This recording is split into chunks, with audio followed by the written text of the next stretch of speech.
तो दोस्तों अभी हैं हम ब्योंकी गांव में, जो कालीमठ के ऊपर पड़ता है। तो ये देखिए दोस्तों, पहाड़ की सुंदरता कुछ इस तरह से दिखाई दे रही है। सूर्य भगवान जी भी धीरे धीरे प्रकट हो रहे हैं। तो ये देखिए आप। तो दोस्तों आप देख रहे होंगे, बंदर हो गया, शेर हो गया, रिक हो गया, बालू हो गया, इन्होंने शोर हो गया, इन्होंने पहाड़ में इतना आतंक मचा रखा है कि लोगों का जीना खाना हराम हो गया है। कल आपने देखा होगा कमसाल में भी एक लेडीज पे हमला किया।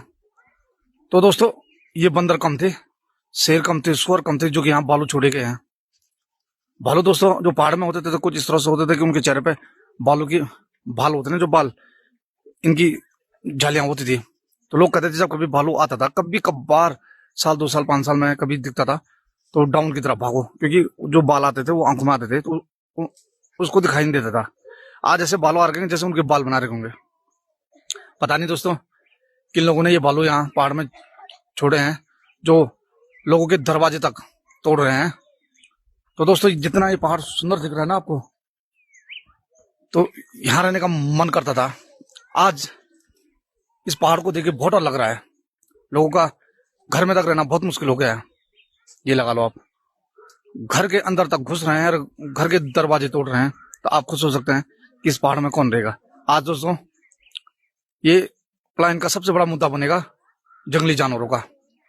इंसान इतना डर चुका है, इतना भय उसके अंदर बैठ चुका है कि लोग अपने बच्चों को भी स्कूल नहीं भेजेंगे, इतना भय हो गया है। तो प्लान का सबसे बड़ा मुद्दा होगा मेरे भाई जंगली जानवर। तो दोस्तों विभाग वाले देख रहे होंगे आप कुछ किस तरह से कार्य कर रहे हैं, बिल्कुल भी नहीं दिखाई दे रहे हैं।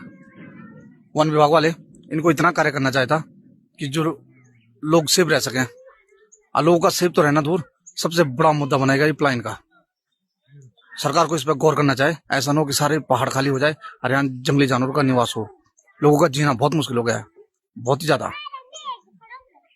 दोस्तों मैं तो कहता हूं ना कि अपनी सेफ्टी खुद करो। इन नेताओं के चक्कर में रहोगे और इन विभाग के चक्कर में रहोगे तो पहाड़ में बहुत कम लोग होंगे जो जीवित रह पाएंगे, क्योंकि इतना आतंक फैल चुका है, इतना आतंक फैल चुका है कि दिन प्रतिदिन घटनाएं सामने आ रही है। लोगों का जीना बहुत मुश्किल हो गया है, बच्चों का स्कूल पढ़ना बहुत मुश्किल हो गया है। बंदरों से लेकर, शेर से लेकर, बालों से लेकर सुअर ने तो पूरी खेती बर्बाद कर दी है। अब कौन कहेगा उसको। यहाँ उत्तराखंड है, इसके तो खंड खंड हो चुके हैं मेरे भाई, खंड खंड हो चुके हैं। अब भी खंड होने में टाइम नहीं लगेगा। जब जंगली जानवरों का इतना आतंक फैल चुका है तो अपनी सेफ्टी खुद करें। अब एक ऐसा भी समय है कि जो बेचारे अपने आप में ठीक ठाक है ना, उनका पलायन इस पहाड़ से बहुत जल्दी हो जाएगा। मारे जाएंगे कौन? गरीब लोग। तो दोस्तों खुद का ख्याल रखें और रात को कम से कम बाहर निकलें। बाहर भी क्या निकलना, वो तो खुद के चौक मार हैं, दरवाजा तोड़ रहे हैं। पर सचेत रहें, ऐसा ना हो कि आप जागरूक रहें कि वो आप हमला कर दें और कल सुबह को बुरी खबर सुनाई दे।